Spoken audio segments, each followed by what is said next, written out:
আসসালামু আলাইকুম। আজ তৈরি করব ভেন্ডি ভাজি। সাধারণ ভেন্ডি ভাজি, কিন্তু খেতে অসাধারণ এবং সুস্বাদু।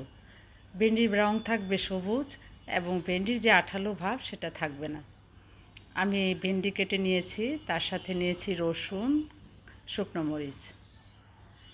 আমি এখন কড়াইতে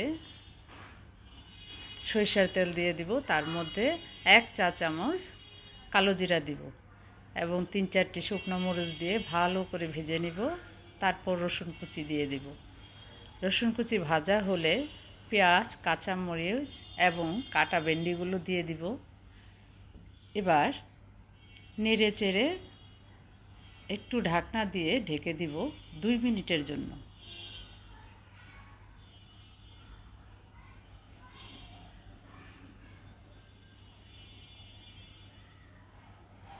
2 মিনিট হয়ে গেলে ঢাকনা তুলে আমি একটু নেড়ে চেড়ে কাগজি লেবুর রস দিয়ে দিব।